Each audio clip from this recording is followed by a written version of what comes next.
Hi Year 1, I'm going to read you the next few chapters of James and the Giant Peach. So in the last few chapters, James crawled into the peach, didn't he? And he met all of the creatures, and he said goodnight to all of them, the ladybird, the centipede, and he fell fast asleep. So, chapter 14. "We're off!" someone was shouting. "We're off at last!" James woke up with a jump and looked about him. The creatures were all out of their hammocks and moving excitedly around the room. Suddenly, the floor gave a great heave as though an earthquake was taking place. "Here we go!" shouted the old green grasshopper, hopping up and down with excitement. "Hold on tight!" "What's happening?" cried James, leaping out of his hammock. "What's going on?" The ladybird, who was obviously a kind and gentle creature, came over and stood beside him. "In case you don't know it," she said, "we are about to depart forever from the top of this ghastly hill that we've all been living on for so long. We are about to roll away inside this great, big, beautiful peach to a land of what?" asked James. "Never you mind," said the ladybird, "but nothing could be worse than this desolate hilltop and those two repulsive aunts of yours." "Hear, hear!" they all shouted. "You may not have noticed it," the ladybird went on, "but the whole garden, even before it reaches the steep edge of the hill, happens to be on a steep slope. And therefore the only thing that has been stopping this peach from rolling away right from the beginning is the thick stem attaching it to the tree. Break the stem and off we go."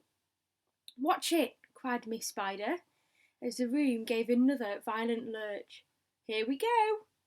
"Not quite, not quite." "At this moment," continued the ladybird, "our centipede, who has a pair of jaws as sharp as razors, is up there on top of the peach, nibbling away at the stem.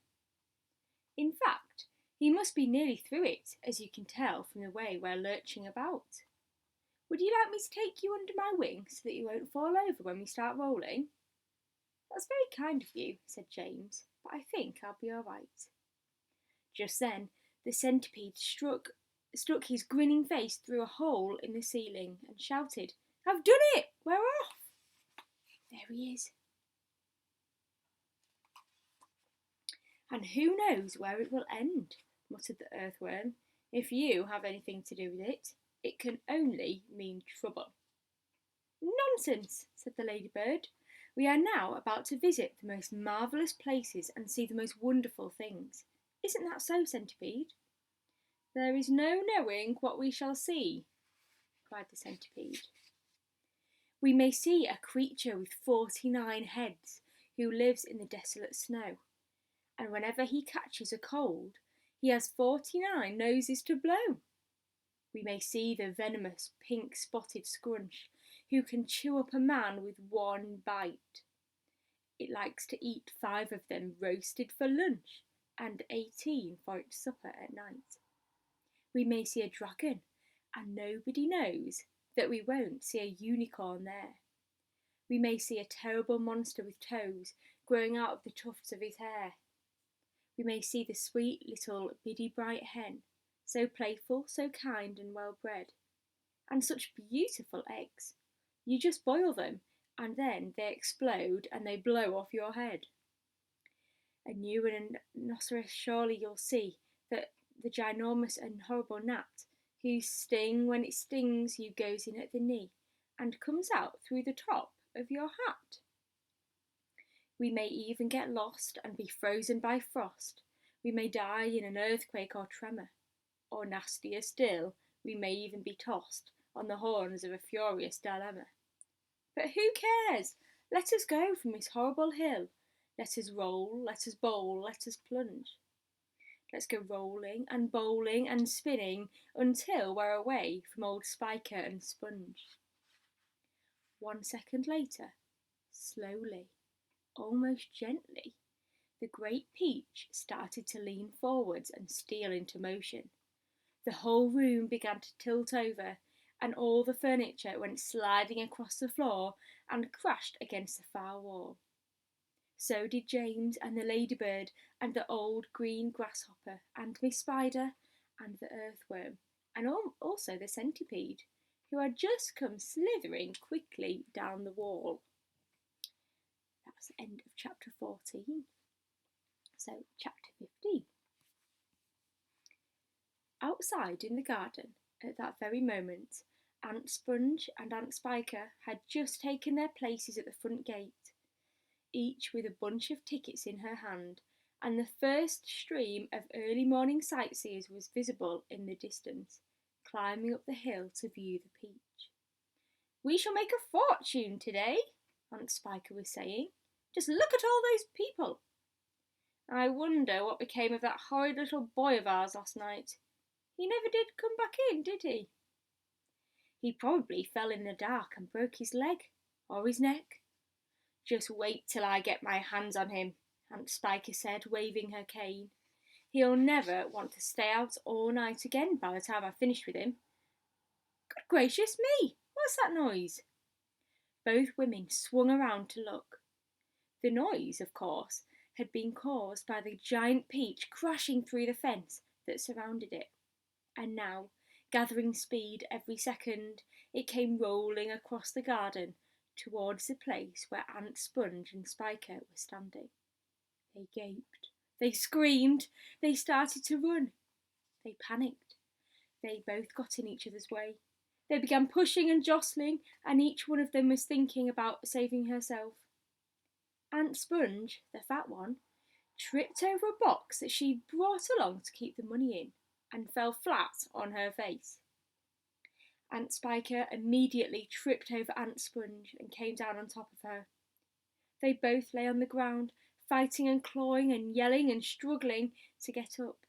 But before they could do this, the mighty peach was upon them. There was a crunch, and then there was silence. The peach rolled on, and behind it Aunt Sponge and Aunt Spiker lay ironed out upon the grass, as flat and thin and lifeless as a couple of paper dolls cut out of a picture book. That was the end of chapter 15. That's quite a short one, wasn't it? I think we'll read the next one. So, chapter 16. And now the peach had broken out of the garden and was over the edge of the hill, rolling and bouncing down the steep slope at a terrific pace. Faster and faster and faster it went, and the crowds of people who were climbing up the hill suddenly caught sight of this terrible monster plunging down upon them, and they screamed and scattered to the right and left as it went hurtling by. At the bottom of the hill, it charged across a road, knocking over a telegraph pole and flattening two parked cars as it went by. Then it rushed madly across about 20 fields, breaking down all the fences and hedges in its path. It went right through the middle of a herd of fine Jersey cows, then through a flock of sheep, then through a paddock full of horses, and then through a yard full of pigs. And soon the whole countryside was a mass of panic-stricken animals stampeding in all directions. The peach was still going at a tremendous speed, with no sign of slowing down, and about a mile further on it came to a village. Down the main street of the village it rolled, with people leaping frantically out of its path right and left, and at the end of the street it went crashing right through the wall of an enormous building and out the other side, leaving two gaping round holes in the brickwork. This building happened to be a famous factory where they made chocolate, and almost at once a great river of warm, melted chocolate came pouring out of the holes in the factory wall. A minute later, this brown sticky mess was flowing through every street in the village, oozing under the doors of houses and into people's shops and gardens. Children were wading in the chocolate up to their knees, and some were even trying to swim in it, and all of them were sucking it into their mouths in great greedy gulps and shrieking with joy. But the peach rushed on across the countryside, on and on and on, leaving a trail of destruction in its wake. Cowsheds, stables, pigsties, barns, bungalows, hayricks, anything that got in its way went toppling over like a ninepin. An old man sitting quietly beside a stream had his fishing rod whisked out of his hands as it went dashing by, and a woman called Daisy Entwistle was standing so close to it as it passed that it had taken the skin off the end of her long nose. Would it ever stop? Why should it? A round object will always keep on rolling as long as it is on a downhill slope, and in this case the land sloped downhill all the way until it reached the ocean. The same ocean that James had begged his aunts to be allowed to visit the day before. Well, perhaps he was going to visit it now. The Peach was rushing closer and closer to it every second, and closer also to the towering white cliffs that came first. These cliffs are the most famous in the whole of England, and they are hundreds of feet high. Below them, the sea is deep and cold and hungry. Many ships have been swallowed up and lost forever on this part of the coast, and all the men who were in them as well.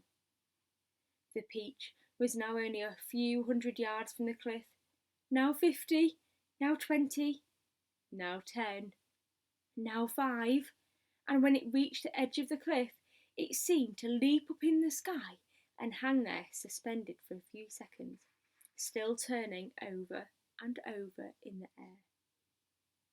Then it began to fall, down, down, down, down. Smack! It hit the water with a colossal splash and sank like a stone. But a few seconds later, up it came again, and this time up it stayed, floating upon the surface of the water. Can you see the Peach falling off the cliff into the sea? And that's the end of chapter 16. So I'll see you next time.